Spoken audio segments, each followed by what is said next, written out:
과제 내드릴 때는 가능한 뭐 빠뜨리지 말고 작성을 해오세요. 아시겠죠?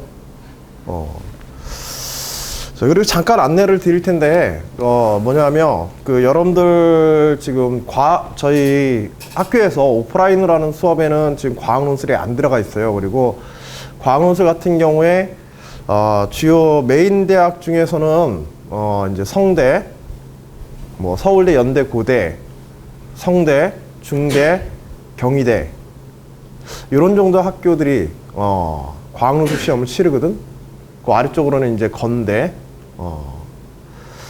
그리고 한양대, 서강대, 이화여대 이런 학교들은 과학논술을 치르질 않습니다. 수리논술만 치르고요.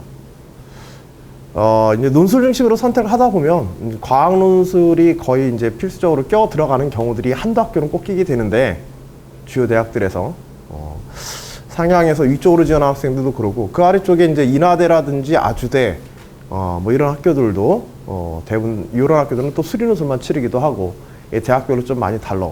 한양대는 이제 또 수리논술, 한양대, 에리카도 뭐 수리논술 이런 식으로 해서 그래서 그 각 대학별로 수리과학 논술 시험 어떻게 치르는지, 어떻게 선택되어 치르는지 그 자료는 제가 따로 그 카페에다 올려놓긴 할 텐데, 그걸 감안하더라도, 과학 논술을 이제 필요로 해서 간혹 이제 저한테 지난번에 설문조사 할 때도 좀 문의를 하시는 분도 있고 해서 말씀을 드리는데요. 본 수업에서는 이제 수리논술, 오프라인 수업에서는 이제 수리논술 수업만 진행되고, 과학논술 같은 경우에 이제 최근에 이제 과학논술이 통합형으로 이제 보는 학교들은 굉장히 이제 소수예요. 동국대라든지,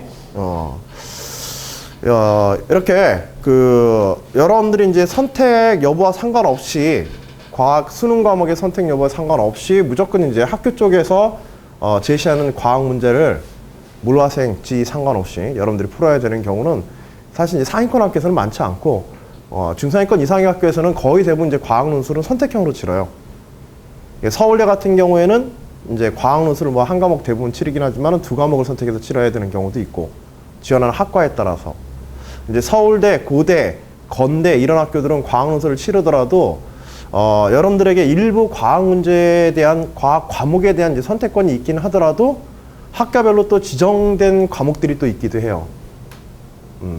그래서 예를 들어서 뭐 지구과학 교육이라면 반드시 이제 지구과학을 선택해서, 서울대 같은 경우에는 선택해서 면접 시험을 치러야 되고 뭐 이런 식으로. 그래서 뭐 각자 이제 희망하는 학교에 따라서 보통 이제 한 개에서 두 개 정도, 수능에서도 이제 두 개까지 선택하긴 하지만은 집중하는 거 뭐 보통 한 과목 정도 이렇게 집중해서 하긴 하잖아, 그치? 뭐 상위권 학교를 목표로 하는 학생들은 뭐 두 과목 다 열심히 하긴 해도, 그리고 가능하면 이제 과학논술 같은 경우에는 투 과목을 포함한 선택이 유리해요. 만약 수능을 선택한다고 할 때 보통 이제 원과목 두 개를 좀 많이 선택하는 편인데, 논술에 있어서는 사실 이제 원과목 두 개보다는 원과목 하나, 투 과목 하나, 이런 정도로 선택하는 게 논술에서는 가장 유리하거든. 그리고 이제 고대나 연대, 뭐 한양대 같이, 고대, 연대, 서울대 같이 좀 상위권 학교를 갔다가 지원하는 학생들한테는 더더욱이 그렇고. 근데 이제 중요한 거는 사실 뭐 논술이 중요한 게 아니라 수능에서 좋은 성적을 거두는 게 더 중요하잖아, 그치? 그래서 논술을 위해서 뭐 투 과목을 일부러 선택해야 될 필요는 없어요. 유리하긴 하지만, 알겠지? 수능에서 이제 최대한 나올 수 있는, 자신에게 가장 유리하거나 가장 적합하다고 생각하는 정도의 과목들을 여러분들이 정하시는 게 일단은 제일 중요하긴 하지만, 약간의 조언을 드린다면 이제 투 과목 정도를 하나 정도 깊이 있게 생각해서 논술을 여기서 여러분들 같이 논술 쪽을 좀 적극적으로 해보려고 하는 학생, 또 혹은 심층 면접 쪽, 특히 특별 전형이라든지 학생부 종합에서 심층 면접을 보는 학교를 지원해서 여러분들이 시험을 봐야 되는 경우라고 한다면, 가능하면 이제 투 과목을 한 과목 정도 이렇게 선택을 해서 준비해 두시는 게 유리할 거라는 건 좀 말씀을 드리고요. 그리고 또 이제 이렇게 과학 과목을 이제 선택해야 되다 보니까는 이게 오프라인 수업에서 이 수업을 진행하기 굉장히 힘들어요. 수업 한 번 하는데 선생님이 세 분이 내려와가지고 동시에 수업을 열어줘야 되거든. 예전같이 뭐 통합과학 그래가지고 물화생 상관없이 여러분들이 시험 치러야 된다든지, 아니면 세 과목을 뭐 물화생지까지 다 몰아가지고 통합해서 이렇게 시험을 치라는지 하면 모르겠는데, 그러면 한 선생님이 그냥 쭉 해서 전체를 모아놓고 이제 진행하면 되는데, 지금 같은 경우는 이제 각 과목별로 다 선택해서 진행되어지기 때문에 특히 뭐 성대 같은 경우에는 원과목 3개, 투과목 3개 해가지고 총 6개 과목에서 2과목을 선택해서 시험 치게 돼 있거든. 그러다 보니까 2개 과목을 수능 과목에 맞춰야지 서로 다른 과목 2개를 시험 칠 수가 또 있어. 그래서 가능한 한 과학 논술 수업은 뭐 어디서 선택해서 듣더라도 마찬가지야. 알겠지? 뭐 온라인 강의를 들어도 되고 뭘 해도 상관은 없는데 과목별로 이제 여러분들이 나눠서 들을 수 있어서 선택해서 들을 수 있도록 충분한 시간을 가지고 그리고 연습까지 할 수 있도록. 알겠지? 그렇게 이제 여러분들이 선택을 하셔야 될 거고. 그래서 저희 수업에서는 수업 자체에서 선생님 3분을 갖다가 여러분들 갖다가 모셔가지고 계속해서 뭐 과학 논술을 갖다 진행하기는 좀 힘들어. 그리고 또 수리 논술 또 회차도 있고 해가지고. 그래서 1월 한 셋째 주에서 1월 셋째 주나 1월 넷째 주에 여러분들 지금 쌍방향 강의로 제가 참석하고 있는 프로그램 있죠? 쌍방향 강의로 참석하고 있는 프로그램을 이용해서 거기에 과학 논술 수업 아예 따로 개강을 할 거예요. 그래서 여러분들이 이제 과목별로 선택을 해서 과목별로 선택을 해서 과목별로 선택을 해서 3과목 중에 지구과학을 사실 시험 치는 학교는 거의 없고, 이 중에 혹시 고3 때 지구과학 선택하실 분 있어요? 수능에서 지구과학 선택하실 분. 지구과학을 메인으로 할 거야? 과를 지구과학 계열로 가려고 그래? 서브로? 만일 논술 시험 치는다면 지구과학을 선택할 것 같아? 안 할 것 같아? 근데 사실 논술 시험에서 지구과학을 선택하면은 좀 불리해. 진짜로 연대, 고대, 서울대 정도 아니면 지구과학을 과목에 경북대하고 서영과하고 경북대 정도만 지구과학 시험이 있고요. 나머지는 이제 지구과학 시험이 없어요. 논술 시험에 아예. 물화생 중심으로 많이 돌아갑니다. 그리고 지구과학 문제의 지구과학 요소의 일부가 행성의 운동에 관해서, 천체의 운동에 관해서 이제 물리 과목에 들어가긴 하는데, 물리에서 다루는 이제 천체의 운동과는 즉 성향이 지구과학에서는 완전히 다르기 때문에 아무래도 이제 논술 선택에서는 상당히 불리한 편이야. 알겠지? 그리고 이제 그쪽에서 이제 학생들이 이제 지구과학에서는 부족하기 때문에 과학 논술 수업에서도 지구과학 논술 수업은 따로 진행하지는 않습니다. 그거는 좀 죄송하지만, 그래서 제가 다음 주에는 저희가 수업이 없죠. 그쵸? 9일날은 저희가 휴강이고, 그 다음 주에 저희가 수업인데, 그 다음 주 수업에서 여러분들한테 지구과학 수업을 쌍방향 강의로 해서 일요일날 오전에 진행이 될 거예요. 알겠죠? 일요일날 오전에 격주로, 매주가 아니라 일요일날 오전에 격주로 해서 8회씩을 기본 프로그램으로 해서 총 2회 정도의 이제 수업이 진행되도록, 개월수로 따지면 총 8개월 정도 진행되게 됩니다. 알겠죠? 한 달에 2번 정도씩 해서라도 여러분들 꾸준하게 준비해서 과학 논술까지 준비할 수 있게. 대신에 이제 수리 논술하고 다르게 이제 격주로 넣는 거는 논술을 준비하는데 뭐 일주일에 6시간 쏟는다 그러면은 이건 좀 그래도 꽤나 이제 부담스러운 그런 이제 준비거든. 그래서 꾸준하게 하는 대신에 이제 격주로 해가지고 대략 한 8회씩 2텀으로 해서 총 16강의 수업으로 이렇게 수능 때까지, 여러분들이 논술 시험 치를 때까지 마무리가 될 수 있게 이렇게 진행을 하려고 그래요. 그리고 이제 가능한 한, 그리고 거기에서 이제 오프라인에서의 이제 수강료 같은 경우에는 오프라인에서의 이제 수업에 대한 물론 첨삭 다 포함해서야. 그래서 오프라인에서 이제 수업료, 수강료 같은 경우에는 지금 현재 여기서 진행하고 있는 온라인에서 수강료는 오프라인에서의 수리 논술 수강료보다는 조금 더 낮게 이렇게 책정이 될 겁니다. 알겠죠? 그리고 그 자세한 안내는 다다음 주에 혹은 제가 여러분들한테 이메일로 공지를 드리고, 이메일과 문자로 공지를 드리고, 다다음 주에 제가 수강 신청을 받아서 바로 그 다음 주부터 여러분들이 수업을 진행할 수 있도록 그렇게 준비를 해드릴 테니까, 그거는 수강 신청하신 분들에 한해서만 맞춰 진행할 거고요. 대신에 그 진행은 여러분들 학교에서만 진행해가지고는 그 선생님 강사를 갖다가 강사 비용을 갖다 충당할 수가 없어요. 강사 선생님 비용들을 종로학원에서 강사 선생님 뽑아가지고 여러분들한테 수업을 할 수 있는 그 비용을 충당할 수가 없어서 여러분들만 진행하는 게 아니라 대략 한 3개 정도 학교를 온라인상에서 모아가지고 같이 진행하게 될 겁니다. 알겠지? 지금 현재 여러분들하고 아마 같이 하게 될 친구들은 이쪽 이제 제주 지역에 있는 학생들하고 저쪽 창원 지역에 있는 학생들하고 서울에 이제 학원에 있는 학생들 몇몇 이 정도 해가지고 같이 진행을 하게 될 거예요. 알겠죠? 자세한 안내는 이메일이라든지 문자로 제가 공지를 드리면은 확인을 꼭 해보시기 바라고, 다다음 주에 제가 신청을 받으니까 그때까지 부모님하고 좀 상의를 해서 진행할 건지 말 건지 정해두시기 바랍니다.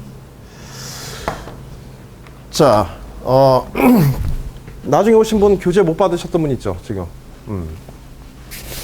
낯이 안 익어.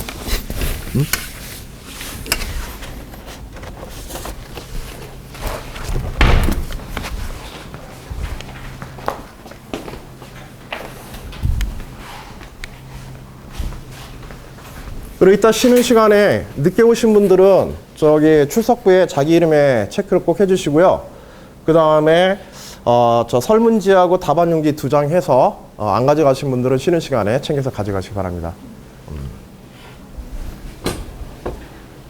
자, 지난 시간에 수화식 부분 진행하고 있었는데요. 올해 첫 수업 수화식부터 계속 이어서 진행하도록 할게요. 혹시 지난 시간 수업 내용들 중에 궁금한 사항 있는 거 있으세요? 수학적 기납법 마무리 여러분들 첨삭할 문제에 관한 설명들 좀 드리고 뭐 했었는데, 그리고 저한테 저 설문지에다가 혹시 질문 올렸는데, 궁금한 사항이나 혹은 수업 내용 질문 사항 올렸는데 제가 동영상으로 해서 찍어가지고 제가 메일로 보낸다고 보냈는데, 학생하고 문자하다 보니까는 그게 도착을 안 했다고 하는 학생이 있어가지고,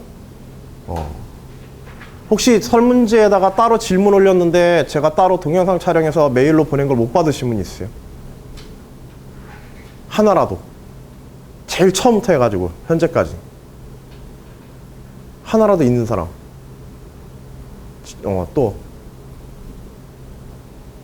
이름 뭐지? 자네 이름 뭐였지? 네.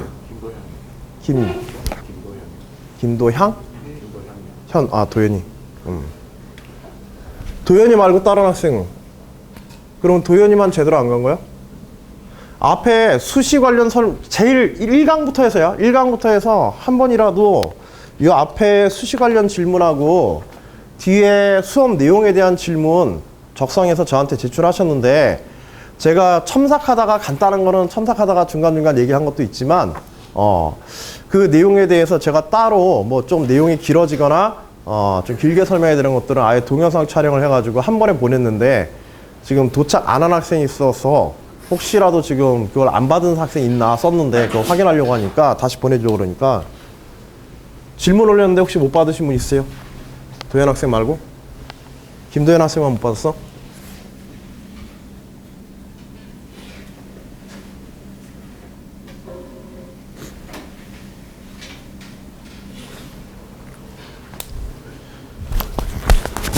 자, 그러면 지난 시간에 이어서 계속해서 이제 수화식 섹션 3에 있는 내용 진행해 보도록 합시다. 뭐 수의 성질에서 나머지 정리와 공약수 관계에 관한 내용들을 진행하도록 할 텐데, 사실 그 최근 문제에서 이런 단순한 어떤 수의 성질을 묶음으로 묻는다든지 이런 경우들은 많지는 않고, 또 수집합을 뭐 통틀어서 묻는다든지 뭐 실수 전체의 성질, 복소수의 전체적인 성질, 뭐 이런 성질을 묻는 문제들은 상위권 학교에서는 이제 자주 등장하는 편은 아니고, 타 학교에서 간혹 이제 등장하는 요소들이에요. 그리고 어떤 특정 계산법에 관련된 문제들도 사실 그렇게 자주 등장하는 문제는 아니야. 지금 여기에 있는 형식의 문제도 사실은. 알겠지? 자주 등장하는 문제는 아니지만 간단하게나마 수와 수의 연산, 특히 여기서 주목해서 봐야 될 거는 다른 건 말고요. 나머지 정리에 관한 거예요. 나머지 정리에 대한 활용은 수의 성질에서 뿐만 아니라, 단순한 어떤 수 집합의 성질에서 뿐만 아니라, 여러 가지 이제 다항식 혹은 함수에 관한 어떤 특성들을 묶는 데에도 이제 상당히 자주 응용되거나 하는 요소들이 상당히 많고, 생각보다 나머지 정리라고 하면 우리가 굉장히 간단하게 목과 나머지에 관한 간단한 정리들로 알고 있지만, 실제로 이것들이 단순한 어떤 수의 뭐 약배수 관계라든지 이런 정도만 확대되어도 우리가 교과상에서 다루지 않던 요소들이 꽤 많이 끼어 들어가게 되고 익숙하지 않은 요소들이 지금 문제처럼 그 다음에 더 난이도가 높아지게 되면 단순한 어떤 수에 대한 목과 나머지의 문제들이 아니라 다항식에 대한 다항식 상호 간의 관계 혹은 수의 인수분해 관계 나머지 정리해서 나머지가 0이 아니면은 목과 그치? 목과 나누는 수에 의해서 인수분해 되어지는 거지 수가 자체가 그치? 다항식에서 나머지 정리를 했는데 나머지가 0이 되어지는 경우는 어떤 경우들이야? 이거 역시 마찬가지로 흔히 인수분해 되어진다라고 얘기하죠. 그치? 그리고 이렇게 다항식이 인수분해 되어지는 것을 이용해서 우리는 어디다 활용을 해요?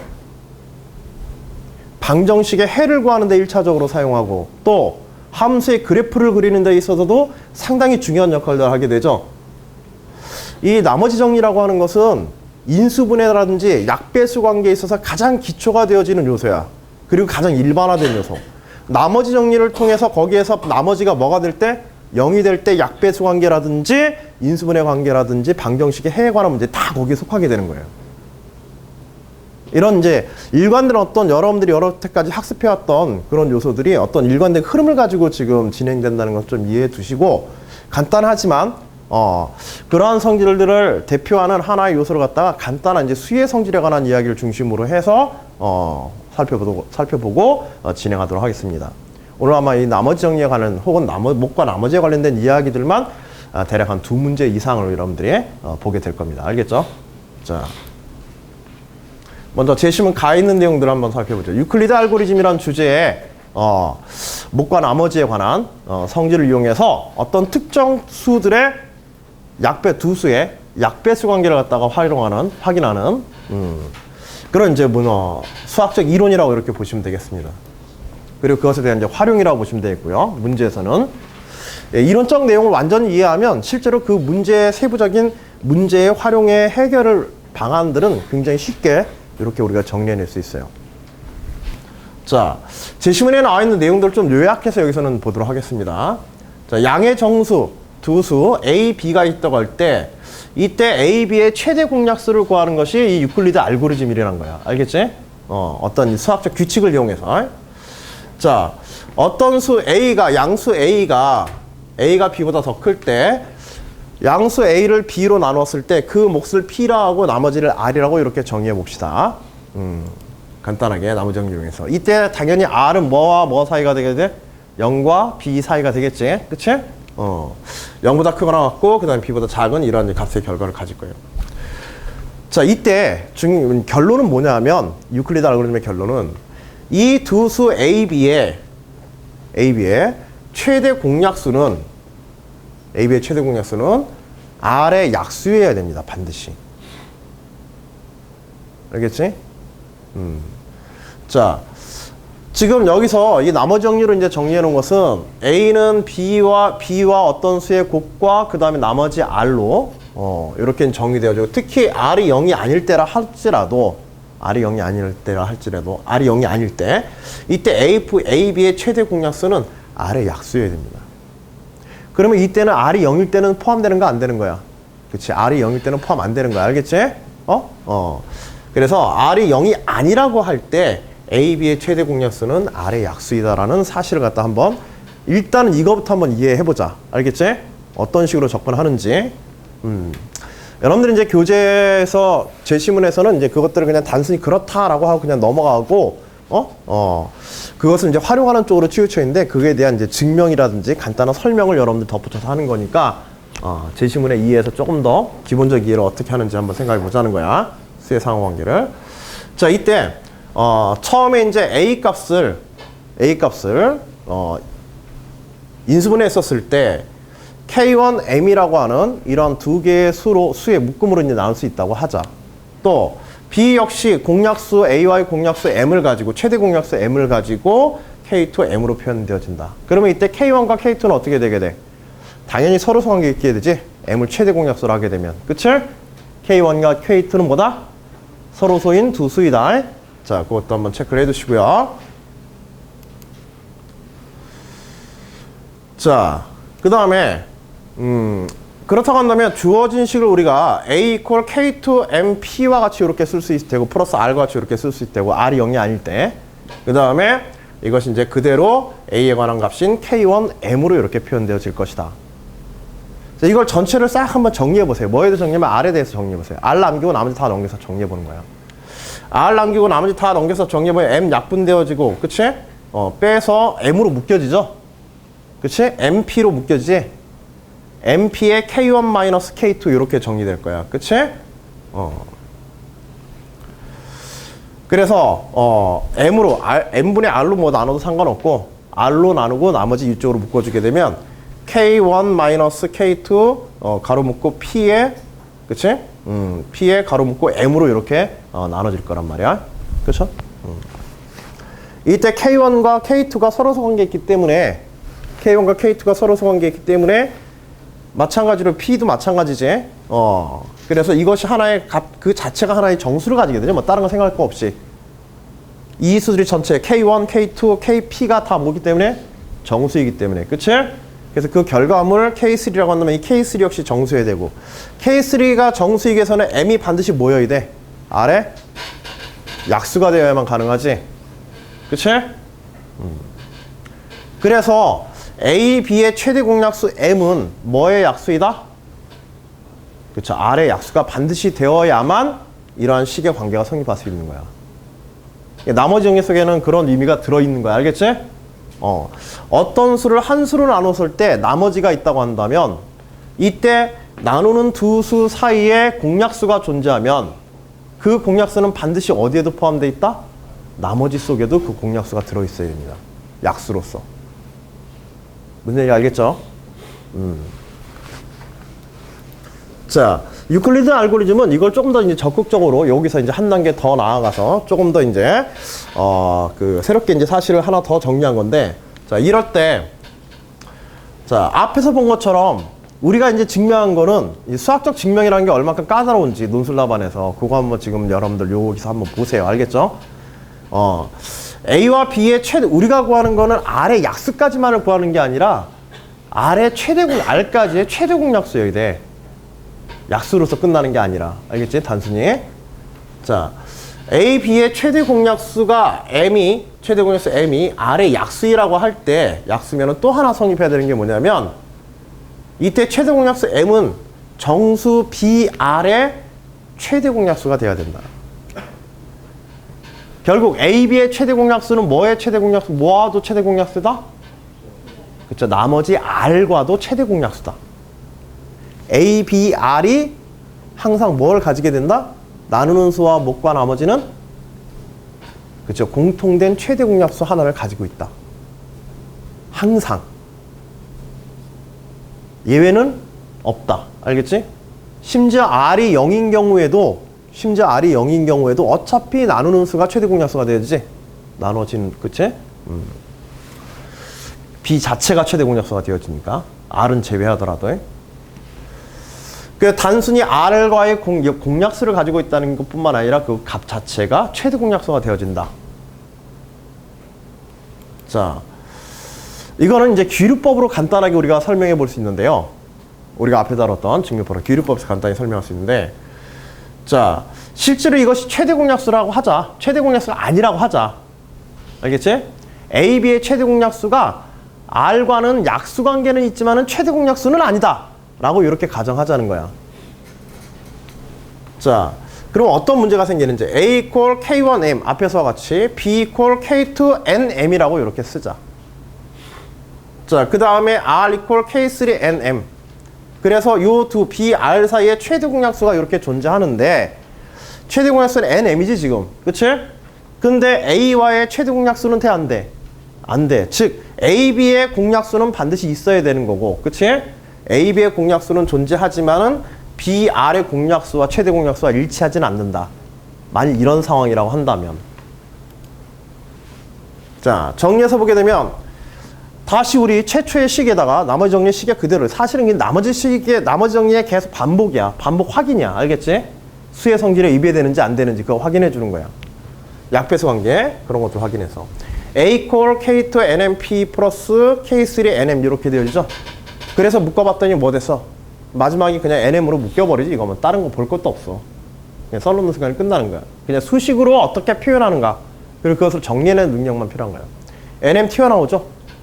만일 무조건 사실 별거 아니야. 뭐냐면 B와 R이 공약수를 가지면 그 약수는 반드시 뭐의 약수여야 돼? 반드시 A의 약수여야 되지 사실. 그렇잖아. 그치?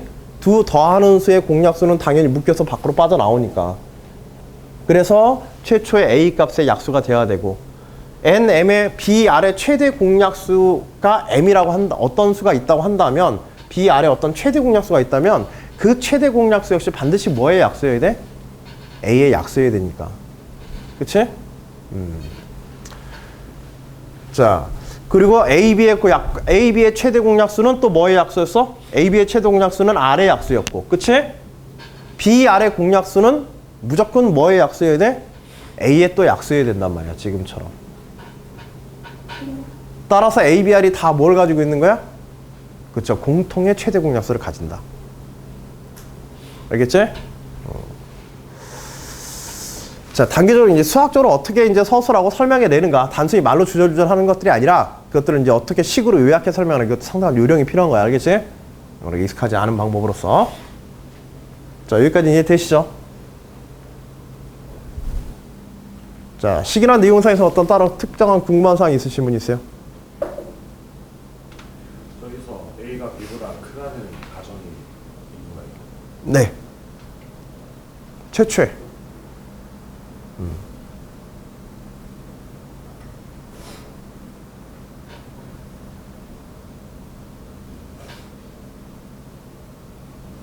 거기에 제시문에 나온 식에도 그게 포함되어 있는 겁니다. 알겠죠? 만약 그렇지 않다면은 그 몫이 역으로 되어 있을 때는 그 몫이 어떻게 되어지게 돼? 그치? 부분 몫이 정수가 아닌 유리수화 되어야 되지. 그치?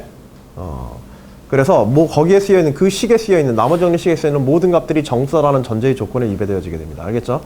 A 꼴 B, P 플러스 R이라고 하는 게. 그래서 그 내용 속에 아예 B가 A보다, A가 B보다 크다라는 전제를 아예 내포하고서 있는 거예요, 지금. 됐어요?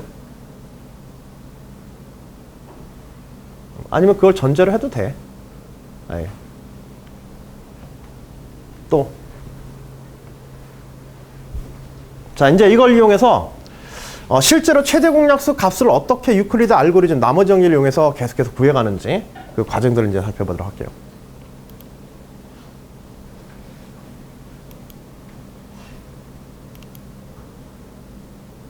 자, 이제 일반화된 식으로 해서 A, B, R 대신에 이것들을 어떤 이제 나머지 그 뭐 R에 관한 표현으로 다 바꿔봅시다. RI 콜 점화식화해서 RI 콜 RI 플러스 1에 QI 플러스 1, 즉 RI를 RI 플러스 1로 나눴을 때, 그치? 그것의 몫을 QI 플러스 1이고 그것의 나머지를 RI 플러스 2라고 하자. 이렇게 쓴 이유는 뭐겠어? 이게 점화식화해가지고 계속 뺑뺑이 돌리려고 하는 거지? 그치? 그러면 여기 RI1이 오게 되면 어떻게 돼? RI1은 RI2의 QI2 I 플러스 2 플러스 RI 플러스 3. 연속적으로 뭐 해나갈 수 있다? 연속적으로 나머지 정리를 계속 써나갈 수 있다는 거야. 알겠지? 봐봐. 그래서 결국 뭐 할 거냐면 최초에 우리가 최대 공약수를 알고 싶은 두 수가 있다고 하자. 알겠지? 최대 공약수를 알고 싶은 두 수가 있으면은 그것을 R0와 R1이라고 이렇게 해볼게요. A, B를 R0와 R1이라고 이렇게 한다면 거기에 최대 공약수는 어디에도 약수로 들어있어? 그쵸. R2에도 약수로 들어있지? 그치? 그리고 그 최대 공약수는 A, B의 최대 공약수는 R1과 R2의 최대 공약수이기도 하죠. 그치? 그러면 R1을 R2로 나누어서 나눈 나머지도 어떻게 되게 돼? R1을 R2로 나눈 나머지 뭐야? R3죠. 점화식에 따르면 R3지. 이 R3도 뭐와 뭐의 최대 공약수를 가지고 있어? R1과 R2의 최대 공약수를 가지고 있고, 그치? R1과 R2의 최대 공약수는 무엇과도 최대 공약수야? R0와도 최대 공약수지. 즉 계속해서 목과 나머지를 계속 목 나머지 관계로 나누어지는 수, 나누어지는 수, 나누는 수, 나머지에서 계속해서 연속적으로 해나가면 그렇게 연속적으로 나머지 정리를 계속해서 써내려가지고 목과 나머지 사이에 계속해서 목과 나머지 정리를 계속해서 써내려간다고 하더라도 최대 공약수는 어떻게 되게 돼? 끝까지 남아있게 되는 거야. 끝까지. 바닥날 때까지. 뭐가 바닥날 때까지? 뭐가 바닥날 때까지? 나머지가 0이 될 때까지. 나머지가 0이 될 때까지. 왜냐면 나머지 값은 계속해서 이 값들은 어떻게 될 수밖에 없어? 줄어들 수밖에 없죠. 이 나머지는 줄어들 수밖에 없어. 왜? 폭 자체가 줄어드는 거야. 변화는 나머지가 나올 수 있는 폭 자체가. 왜? Ri 플러스 2가 Ri 플러스 1보다 항상 어떻기 때문에? 작기 때문에. 나머지는 목보다 어떻기 때문에? 항상 작은 범위에 존재하기 때문에. 아래 단계로 넘어가면 그치? 몫이 또 더 줄어들지? 이전에 나머지가 그 다음에 몫이 되는 거니까. 그치? 그러면 그것의 나머지는 그 목보다 또 작아야 되니까. 계속해서 나머지가 어떻게 되게 돼? 줄어들어가게 되고. 그러다 보면 결과적으로 어떤 형태로 나오게 돼요? 최대 공약수를 그대로 유지한 상태에서 마지막에는 뭘로 나오겠어? 나머지가 0인 상태로 끝나게 됩니다. 즉 인수분해된 상태로. 알겠지? 그리고 그 인수분해된 상태의 최종 목, 맨 마지막에 인수분해되어진 몫이 뭐가 되어지게 돼요? 결국 그 자체가 뭐가 돼? 그쵸? 전체 목과 나머지의 최대 공약수로 남게 되는 거예요. 대략적인 흐름은 이해하시겠어요? 어떻게 유클리드 알고리즘에는 가능한지. 자, Ri2가 제로와 Ri 플러스 1 사이에 항상 놓여있고, 그치? 0과 목 사이에 항상 놓여있고, 이때 최초에 앞에서 봤던 식에서 A 이퀄 R0라 놓고 B 이퀄 R1이라고 놓자. 자, 그랬을 때 R0 이퀄 R1 Q1 플러스 R2로 출발해가지고 연속적으로 이것들을 계속해서 목과 나머지 정리를 이렇게 계속 해나가더라도 어차피 최대 공약수는 그치? 나눠지는 수, 나누는 수, 그 다음에 몫에다가 나머지에다 이렇게 다 최대 공약수가 들어있고 또 뒤에 목과 나머지를 또 다시 나누는 수와 나눠지는 수로 해가지고 또 다시 정리해도 요 R3에도 어떻게 돼 있게 돼? 이 전에 R0와 R1의 최대 공약수가 R3에도 남아있게 되지, 계속해서. 어차피 이것의 최대 공약수는 이것과의 최대 공약수고, 그치? 또 이것과의 최대 공약수는 이것과의 최대 공약수니까. 즉, 이 나머지 속에 계속해서 나머지가 없어질 때까지 계속해서 뭐가 되어지게 돼요? 그렇죠. 최대 공약수가 남게 됩니다. 최종적으로 어떤 형태가 될 때까지? Rn이 계속해서 줄어들어서 그렇죠? 나머지가 없어질 때까지. 그러면 이때 최대 공약수는 뭐가 되겠어요? 전체의 최대 공약수는. 목과 여기 있는 목과 나머지 전체의 최대 공약수는. 그렇죠? 마지막에 있는 요 Rn이 최대 공약수가 되어집니다. 됐죠? 자, 그래서 어떤 수의 그 최대 공약수를 구하는 문제, 사실 뭐 여러분들이 두 수를 갖다가 나누어 가지고 직접 이제 계산하고 뭐 하는 것들도 있었지만 그것들은 사실 그것들은 이제 나누어서 그 값들을 뭐 진행하고 뭐 할 때, 이런 요소가 왜 필요하냐면요. 사실 여러분들 교과상에서 두 수의 공약수 구하는 문제는 그렇게 어렵지 않게 계산하잖아. 그치? 양쪽에 놓고 이제 가장 뭐 작은 소수부터 해가지고, 2, 3 해가지고 대충 짝수면 2로 나누기 시작하잖아. 무조건 다른 거 생각 안 하고. 그치? 그래 쭉 해가지고 소인수분 해가지고 그냥 쭉 최대 공약수 구해내잖아요. 그쵸? 근데 문제는 작은 수가 아니라 매우 큰 수일 때, 매우 큰 수의 최대 공약수를 구할 때, 그리고 이때 이 매우 큰 수가 소수일 때, 매우 큰 수가 소수일 때, 이러면 정말로 문제가 되는 거야. 매우 큰 두 수가 소수다. 만약 이렇게 되면 어떻게 돼요? 혹은 매우 큰 두 수가 매우 큰 소수를 공약수로 가질 때, 이거는 수를 그 소수인 약수까지 실제로 가기 전까지는 1부터 다 넣어봐야 돼. 1부터 다 넣어봐야 된단 말이야. 그러니까 이건 손으로 할 수 있는 작업이 안 돼. 큰 수에 대한 최대 공약수, 특히 소수를 약수로, 큰 소수를 약수로 가지는 최대 공약수로 가지는 큰 소수를 최대로 공약수로 가지는 그 최대 공약수 찾기 문제에서는 실제로 굉장히 까다로워진단 말이에요.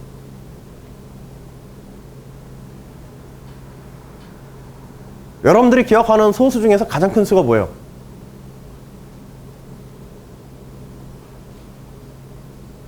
뭐 기억하기 싫지, 그치? 생각하면 짜증, 왠지 모르게 소수 보면 짜증 나잖아. 그래 안 그래? 그치? 뭐 짝수도 하는 것이. 그래서 사실 이 프로그램은요, 여러분 우리가 교과상에서 단순하게 이러한 이제 목과 나머지 정리에 관한 어떤 성질을 갖다가 활용하는 면에서 수학적으로 뭐 알고 싶은 걸 갖다가 조금 이렇게 참고를 하는 건 좋아. 알겠지? 참고를 하는 건 좋은데, 요런 문제들은 좀 이전에 나왔던 수리 문제 중에서 이제 프로그램, 알고리즘을 돌려서 컴퓨터에서 특정 수학적 규칙, 가장 대표적인 게 뭐야? 지금과 유사하게 수열이야, 수열. 수열의 점화식을 이용해가지고 일종의 프로그래머를 시켜서 수리적 결과물을 갖다 컴퓨팅해서 계산할 때 쓰는 이제 프로그램상의 문제들이야. 어떤 수학이냐면 실용 수학에 관한 문제들이야. 간혹 가다가 논술 문제에서 이런 프로그래밍 가능한 실용 수학적인 그런 문제들을 갖다가 문제로 하는 경우인데, 그 중에 대표적인 형태가 지금 이런 형태들이야. 우리가 앞에서 보던 형태들하고 조금 다르게 이 수학식 문제에서 제가 이런 문제들이 간혹 나온다고 그랬는데요. 이런 문제들이 간혹 나오는 게 이런 그 프로그래밍이라든지 알고리즘에 관한 수리적 문제들, 그리고 이 알고리즘에 관한 수리적 문제들은 수열에서 수열의 점화식 문제라든지 수열의 일반항 문제와 상당히 밀접하게 관련돼 있어요. 알겠지? 그래서 그런 이제 유형 형태를 갖다 지금 하나 보는 겁니다. 그리고 그런 문제들이 이 수의 문제에서 상당히 자주 나오고, 특히 소수 관련 문제에서 자주 나와요.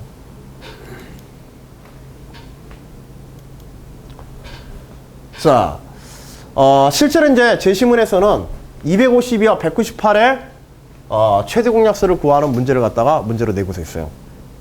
이것만 해도 이제 값이 크니까 뭐 최초에 뭐 2로 나누어서 절반으로 줄인다 한다면 100 얼마가 되게 돼? 126이 되어지나? 그치? 126에다가 이거 2로 나누면은, 그치? 그 다음에는 짝수 홀수라서 또 2로 안 나눠지지? 꽤 큰 수임에도 불구하고, 그치? 그래서 2로 우리가 그냥 단순히 약수를 구하는 방법으로 해가지고 계산할 때는 이제 조금 복잡한 과정을 거치게 돼. 알겠지? 근데 이것들을 갖다가 간단하게 251을 198로 나눠보게 되면 목 1에다가 나머지 54, 그 다음에 198과 54를 그대로 그냥 계속 나눠가기만 하면 되는 거야. 알겠지? 계속 나눠가서 한 3단계, 4단계 정도만 지나게 되면 나머지가 0인 상태가 나오게 돼요. 그럼 결국 몫이 얼마란 얘기야? 최대 공약수가? 여기는 이 18이 그치, 두 수의 최대 공약수가 되고 끝나게 되는 겁니다. 다른 거 생각할 것도 없이. 알겠지? 실용적인 측면에서 상당히 깔끔하게 최대 공약수를 구하는 이제 수학적 알고리즘이 만들어지는 거예요. 반복된 계산이지, 그치?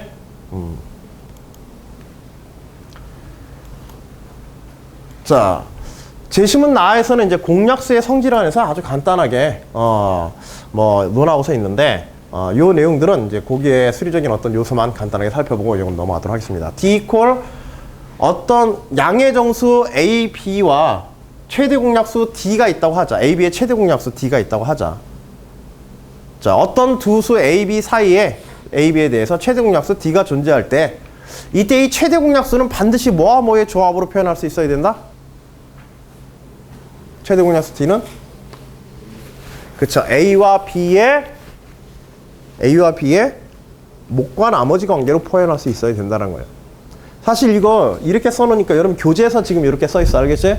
교재에서 이렇게 써있지만 이거 별거 아닌 게, 이거 뭐 해보면 되냐면 A를 남겨놓고요, AS를 남겨놓고 BT를 좌변으로 넘기면 마이너스 BT 플러스 D가 되어지지. AS 이퀄. 그치? 그럼 앞에서 봤던 뭐와 유사해지게 돼? 목과 나머지 관계식과 거의 똑같은 형태가 되어지게 돼요. 알겠죠? 그래서 그 식의 이제 변형이라고 보시면 되겠어요. 다만 이제 여기서는 A가 그냥 단독으로 있지 않고, 그치? A가 단독으로 있지 않고 이제 S가 붙어 있기 때문에, 약간 이제 식의 형태에서 조금 다른 맛은 있지만. 자, 여하튼지, 최대 공약수 D는 그것을 최대 공약수로 가지는 두 수의 곱과 합에 의해서 만들어진다. 알겠지? 두 수의 배수들의 합차에 의해서 조합이 가능하다. 자, 근데 좀 주의해야 될 거는 뭐냐면, 이렇게 해서 구할 수 있는 이 정수의 쌍 있죠? AB가 아니라 ST. 정수 ST의 쌍은 유일하지 않은 것. 알겠지? 즉, ST는 여러 개의 쌍이 존재할 수 있다. 요거는 조금 유의해서 기억해 두세요. 혹시라도 이거는 여러분들 이거 확장하면 어디로 가는 거야? 인수분해에 관련된 내용이 되는 거 알겠지? 나중에 방정식이라든지 다항식의 성질들을 논할 때 이게 수에 대해서 논할 때는 별거 아닌 것처럼 보이는데요. 다항식의 성질을 논할 때는 굉장히 까다로워집니다. 눈에 어지러워서. 알겠지? 수로 보는 거는 굉장히 실제로 그래. 초등학교 때 수로 보던 것이 중학교 때 올라와서 방정식이 되어지고 다항식이 되어지고 인수분해 꼴이 나오고 그러니까 어떻게 되게 돼? 전혀 새로운 것처럼 보인단 말이야. 근데 여러분들 인수분해라는 게 결국 뭐 하는 거야? 어떤 특정한 수를 또 다른 두 수들의 곱으로 나타내 보는 거지. 그 최초의 시도가 뭐예요? 구구단이에요, 구구단. 초등학교 1, 2학년 때 배운 구구단. 거기서 출발한 거야, 인수분해가 결국은. 그러니까 이런 수의 형태로 단순히 표현되더라도 이것들 무시하지 마세요. 알겠죠? 이게 만일 논술 문제에서 상위권 학교 문제로 나오면 다항식의 문제로서 꽤 까다로운 문제가 되어지고 실제로 서울대하고 연대에서 상당히 어려웠던 문제들 중에 하나, 문제들이 이러한 다항식에 관련된 문제들이었어. 그것의 목과 나머지 정리에 관한 것. 집합적 성질, 이런 것들. 자, 여하튼 ST쌍은 유일하지 않다. 이것들의 조합을 만들어내는. 자, 예를 들어서 252와 198의 최대 공약수는 앞에서 봤듯이 18이라고 했는데 이 18이라고 하는 수는 4 곱하기 252에 마이너스 5 곱하기 198로 이렇게 구할 수 있다. 직관적으로 구하는 거야. 알겠지? 자, 물론 이것은 이제 구할 수 있는 수학적 방법도 있어요. 알겠죠? 수리적 방법도 있고 수리적 방법에 의해서 나타나는 결과물은 ST가 특정한 값이 아니라 ST의 수학적 관계만 나오게 돼요. 알겠죠? 어떤 수학적 관계로 ST가 만들어지는가. 그것에 해당하는 값들만 넣으면은 모든 값들이 다 뭐가 되어지게 돼? 저 아까 저 앞에서의 관계식을 만들어내는 그 배수가 되어지게 돼. 자, ST쌍의 다양성. 자, 이제 기류법 이제 심화 예제에서 앞에서 여러분들이 이제 기류법의 이제 심화 예제로 봤던 예제 2번과 비슷한 방법을 쓴다는 거야. 알겠죠? 자, A 그때 이제 봤던 게 여러분들 이제 과제 문제로도 했던 거야. A equal DK1 그다음 B equal DK2라고 하자. 최대 공약수 D를 가진다고 했으니까. 자, 이때 K1과 K2는 이제 서로서 관계 써야겠지. D가 최대 공약수니까. 계속해서 반복되는 식이기도 하고. 자, 그렇다고 한다면 문제에서 요구하는 ST는 D equal DK1S 플러스 D의 K2T의 표현이 가능해야 된다. 정수의 쌍으로서 ST로서. 자, 이때 요 ST를 찾고자 하는 거야. 실제로 이렇게 ST가 존재한다고 한다면 자, 이때 DK1S D로 묶어서 좌우변에서 뭐 약분시켜? D 약분시킨 거야. 알겠죠? 좌우변에 D 약분시키면 K1S 플러스 K2T 마이너스 1 이퀄 제로로 이렇게 표현되어지겠죠. 만일 저게 존재한다면. 그치? 자, 만일 최초의 S0 T0가 존재한다면 만일 S0 T0가 존재한다고 한다면 최초에 자, 그러면 S0 T0가 만족하면 여러분들이 이거 기류법 이 자체가 기류법이라는 게 아니라 기류법 심화 예제에서 썼던 그때 AD-BC 콜 뭐 1일 때 AD-BC 콜 1일 때 B분의 A A분의 B 그 다음에 D분의 C가 서로서인 수임을 밝히시오. 그치? 기하분 수임을 밝히시오. 그런 명제가 있었을 거야. 거기 보면 있어. 자, 거기서 썼던 이제 방법이 알겠지? 그래서 S0T 이러한 식을 만족하는 S0T0가 하나라도 존재한다고 한다면 이 식에다가 S0 플러스 K2K 그 다음에 T0 마이너스 K1K를 갖다가 각각 S하고 T에다가 대입해버리면은요. 계속해서 이 곱하는 요 K값에 요 정수 K값, 새로 도입한 요 K값 있죠? 새로 도입한 요 정수 K값에 상관없이 계속해서 S0가 튀어나와서 요 S의 제로가 나는 식이 K1 S0 플러스 K2 S0 마이너스 1이라는 식이 계속해서 튀어나오면서 0이 되어지게 됩니다. 즉 S0 T0가 하나의 여러분들이 해만 직관적으로 하나 찾는다면 알겠지? S0 T0 하나만 찾는다고 한다면 그것에 의해서 만들어지는 임의의 정수 K에서 만들어지는 이러한 식의 순서쌍들이 모두 다 뭐가 되어지게 돼? 이 방정식의 해가 되어지게 되는 거예요. 알겠지? 그러니까 실제로 뭐하다? S와 T의 쌍들은 무수히 많이 존재한다. 뭐가 하나 존재하면? 최초의 해가 하나 존재하면.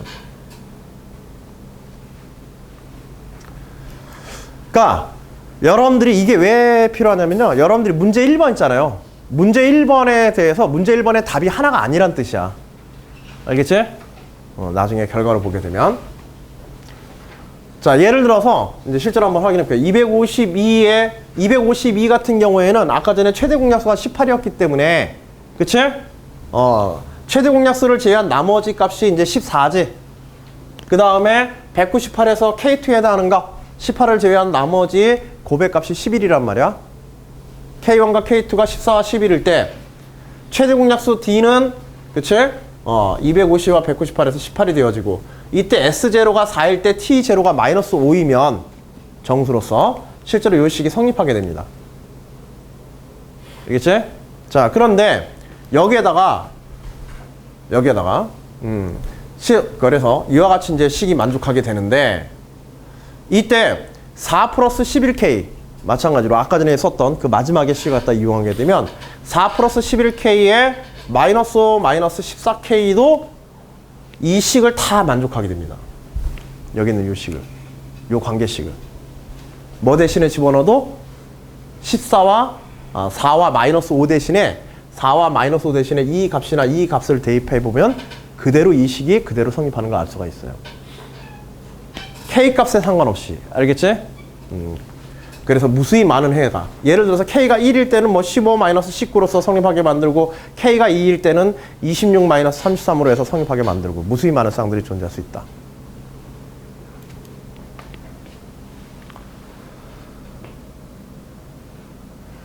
자, 제시문 다는 여러분들 문제에서는 지금 필요 없는 제시문인데 교재상에 좀 오류로 들어갔어. 알겠죠? 뒤에 다른 문제가 있는데 그 다른 문제 때문에 들어갔던 건데, 여러분들 이제 교재에 조금 오류가 되어서 들어갔으니까, 문제에서는 여러분들 그 제시문 다는 완전히 제거시켜도 상관없습니다.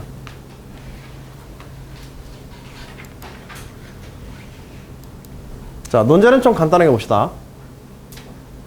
자, 실험실에 눈금이 없는 19데시리터 컵과 17데시리터 컵 각각 한 개씩만 준비되어 있다. 어떤 실험을 하는데 1데시리터 용액이 필요하다. 19데시리터 컵과 17데시리터 컵 각각 한 개씩만을 가지고 17데시리터 용액을 얻을 수 있는 방법을 반드시 제시문의 내용을 근거로 제시하고 3데시리터의 용액을 얻을 수 있는지도 논술하시오.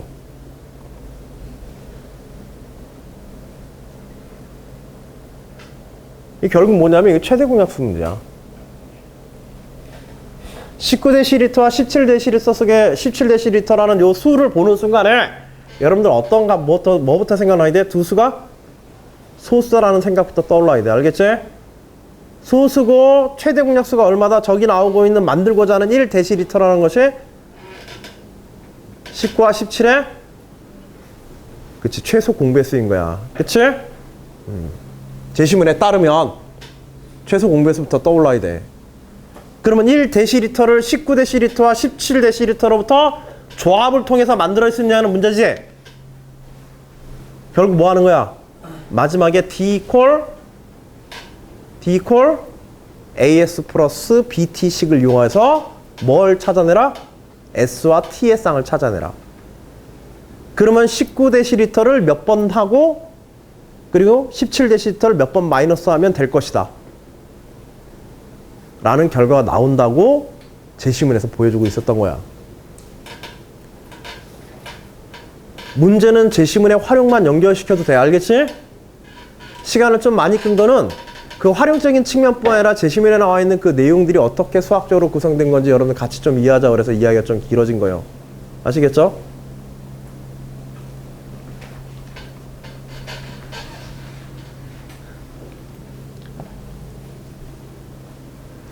자, 19데시리터 해가지고 어차피 뭐 이렇게 해서 쭉 내려가게 되면 제시문에 유클리드 알고리즘을 쓰게 되면 결국 19와 17의 최대 공약수는 1이다.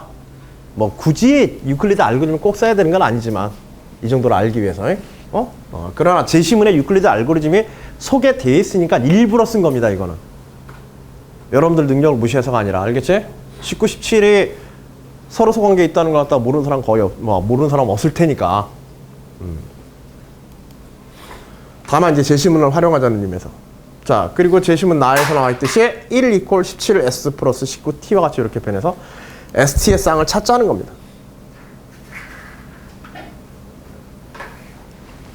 알겠죠?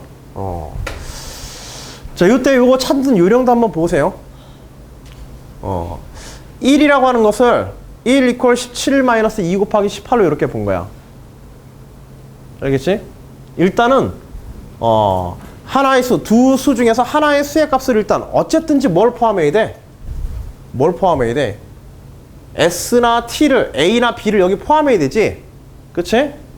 두 플러스 마이너스 나뉘어서 A나 B로 이렇게 표현이 돼야 돼. 알겠지? 그래서 여기서는 이제 작은 수 17에서 시작했어. 그래서 17 가지고서 어떻게 1이라는 것을 만들까? 어떤 수쌍의 고부의 차로서 만들 수 있을까? 합차로서. 17보다 작은 수이기 때문에 반드시 빼줘야겠지? 그치? 그래서 2 곱하기 18 해가지고 16을 빼서 만들었어. 1을 만들었어. 근데 16이 아니라 여기가 뭘로 표현돼? 또 19에 대한 수의 표현으로 표현되죠, 여기가. 그치? 그래서 19에 대한 수의 표현으로서 19-17로 써. 어떤 부분을? 여기 2라고 하는 값을 어디에서 얻을 수 있어? 19-7이 17의 표현에서 얻을 수 있지? 또 19와 17로. 지속적으로 이런 식으로 해나가게 되면 이런 우리가 원하는 식의 꼴들을 자연스럽게 얻어낼 수가 있습니다. 이 방법 역시도 어떤 특정 수의 값들을 다른 두 수의 곱과 합으로서 표현하는 수에서뿐만 아니라 어디에서 사용할 수도 있다? 수에서뿐만 아니라 다항식에서도 이 방법을 그대로 사용할 수 있어요. 알겠죠? 이런 접근법을 어디서 쓸 수 있다? 다항식에서도 그대로 쓸 수 있는 거야. 마치 여러분들이 완전 제곱 식골 만들어가지고 만들기 위해서 절묘하게 도입하고 필연 특정 다항식 2차의 식을 갖다가 완전 제곱 식골로 고치기 위해서 특별한 항을 갖다가 더하고 빼고 막 이런 것들을 하는 것처럼. 알겠지? 그런 이제 수의 조작에 관한 연습입니다. 그런 과정을 통해서 9 곱하기 17과 마이너스 8 곱하기 19 이렇게 해서 뭐와 뭐를 얻나? 9와 마이너스 8을 이렇게 얻게 돼요. 즉 17데시리터를 몇 번? 그렇죠. 17데시리터를 9번을 더하고 그 다음에 19데시리터를 8번을 빼면 되는 거야. 알겠지? 그래서 결과적으로 이제 1데시리터를 만들어낼 수 있다. 자, 어떻게 해서 이 값들에 의해서 이러한 실제 작업에 의해서 저게 나타나는지 그걸 한번 여러분들이 차분하게 더 생각해 보시고요.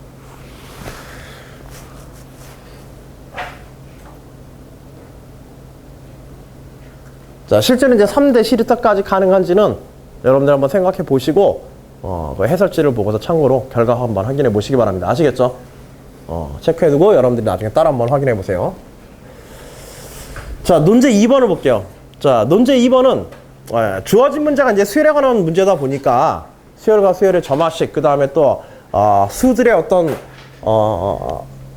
수들의 나머지 정리한 어떤 성질들을 논하고, 앞에서 봤듯이 제시문 가에 있는 식 자체가 사실은 뭐냐 하면 Ri 이퀄 Ri 플러스 1 곱하기 Qi 플러스 1 플러스 Ri 플러스 2 이렇게 표현된 점화식으로 표현됐지, 우리가 유클리드 알고리즘이. 그치? 이 점화식이라고 이렇게 일반화시켜서 우리가 문제를 보거나 혹은 제시문의 정보를 일반화시켜 놓게 되면 실제로 문제에서도 그렇고요, 상당히 편리한 점들이 있고, 우리가 이제 교과상에서는 단순히 보거나 외우고 그냥 넘어가는 그런 것들에 대해서도 조금 더 수학적인 어떤 이유나 타당성, 수학적 성질을 갖다 조금 더 깊이 있게 논할 수 있는 요소를 제시문이나 수학적 정보로부터 얻어낼 수가 있어. 여러분들 지금 피보나치 수열 배웠나? 피보나치 수열. 수열에서 피보나치 수열 배웠어요, 안 배웠어요? 피보나치 수열 배웠어요, 안 배웠어요? 안 배웠음, 피보나치 수열을 배운 사람, 피보나치 수열을 안 배운 사람, 배웠는지 안 배웠는지 모르겠는 사람, 피보나치 수열이란 말을 설명할 수 없는 사람, 피보나치 수열을 설명할 수 없는 사람. 그럼 도대체 뭐 정체가 뭐야 이거? 피보나치 수열이 뭐야? 크게.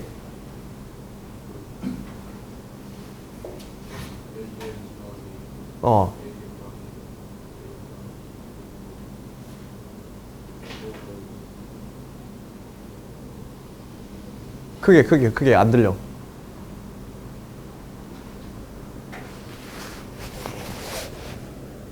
A1은 1, A2는 2라고 가정할 때 AN 더하기 AN 더하기 1은 AN 더하기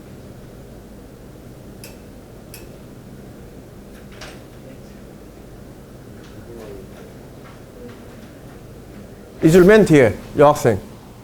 피보나치 수열이 뭐야?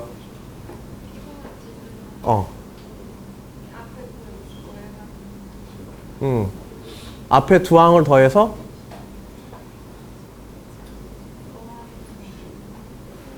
앞에 두 항을 더해서 더하는 수열이다? 크게 잘 안 들려서 그래. 뭐로? 그치. 그 다음 항. 여기서 이제 항이라는 표현을 쓰자. 이제 표현을 할 때에도 답안 쓰거나 이제 하다 보면 설명하거나 이제 말로 풀었을 때 있잖아. 그때도 이제 수리적 용어들은 이제 적절히 섞어서 제대로 사용해 주는 게 답안에서는 좀 더 유리해. 알겠지? 여기서는 수열에 관한 이야기를 할 때는 항상 항이라고 하는 표현을 붙여주세요. 알겠죠? 그래서 앞에 두 항의 합이 그 다음 항을 만드는 수열이 뭐다? 피보나치 수열이다. 자네가 얘기하려는 것도 그거야? 비슷한 거야? 여러분들 교과 과정에서 빠져 있어서 세교 과정에. 근데 수열 예전에 이제 논술 문제에서는 이 수열 문제에서 등차 수열에 관한 문제는 논술 문제에서는 거의 안 다뤄져요. 다룰 가치가 없어. 알겠지? 그리고 등비 수열 문제는 등장하긴 하는데 등비 수열만 가지고 주제로 해서 등장하는 경우는 없어요. 다른 수열들을 하고 복잡한 수열을 하는 과정에서 그것을 분석하는 과정의 일부로 등비 수열에 관한 성질이 들어가거나 다른 영역의 수학적 문제를 풀 때 등비 수열적 속성을 이용하는 경우들이 간혹 있긴 해도 기하 문제라든지 이런데 간혹 이용하는 경우는 있긴 해도 등비 수열 자체로 문제가 되는 경우는 거의 없어요. 논술 문제에서. 독립적인 어떤 특정 수열로서 문제화가 가장 많이 되어지는 것들이 이런 피보나치 수열이었어요. 보시다시피 뭐 수의 특징 간단하죠? 뭐 더하기 뭐는? 앞에 두 항 더하면 그 다음 항 나오는 거. 알겠지? 요게 이제 피보나치 수열. 자, 그런데 이 피보나치 수열은 아주 중요한 수학적으로 굉장히 재밌는 특성이라고 얘기하면은 화나겠지. 그치? 재밌지는 않아도 요상한 특성들이 몇 가지가 있는데 그 중에 대표적인 특성 중에 하나가 이웃하는 두 항은 항상 서로 서관계에 있습니다. 얘네들은. 이웃하는 두 항은 항상 서로 서관계에 있어요. 얘네들은. 그걸 증명해라라고 하는 문제야. 피보나치 수열. 요네 보면 지금 앞에 두 개 더하면 그 다음 거 되게 돼 있죠. 그쵸? 점화식으로 표현하면 어떻게 되게 돼요? 점화식으로 표현하면.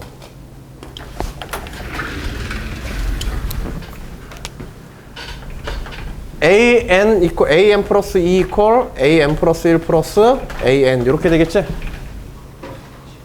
이것만 가지고 간단하게 뭐 할 수 있다? 피보나치 수열에 이웃하는 항은 무조건 뭐다? 서로 서로인 걸 간단하게 증명되는 거야. 이거 쓰는 순간에. 이게 무슨 식이야 지금? 어디서 나온 식이야 이거? 그치, 목과 나머지의 식이었어 이거. 여기에 몫이 뭐 있는 게 1이 있는 거야. 어디까지 갈 때까지? 맨 마지막 갈 때까지. A2 equal A1 곱하기 1 여기까지 갈 때까지. 계속해서. 돼 안 돼? 점화식이니까. 피보나치 수열 이렇게 돼 있는 거니까. 모든 Q1, Q2, Q2 Q1, Q2, Q2란다. 모든 Q1, Q2, QN까지 모든 QN이 다 뭐야? QI가 다 1인 거지? 그치? 끝날 때까지. 근데 A2가 뭐였어? 최초에 A2와 A1이 1, 1이지? 그러면 결국 이 모든 수들의 최대 공약수가 뭐라는 얘기야? 이 두 수의 최대 공약수는 이거고, 그치? 이 두 의 최대 공약수는 여기고 포함되어 있고, 여기에 포함되어 있고, 여기 포함되어 있고. 결국 최초의 이 두 수의 최대 공약수는 뭐야? 1이죠, 1. 근데 이 표현은 지금 특정 수를 얘기하고 있는 게 아니지? 수열에 속하는 모든 이웃하는 두 항이지, 이거. 그치? 따라서 피보나치 수열에 이웃하는 두 항은 뭐다? 항상 서로서이다. 공약수가 1밖에 없으니까 최대 공약수가. 알겠지? 그 자체로 증명 끝이에요.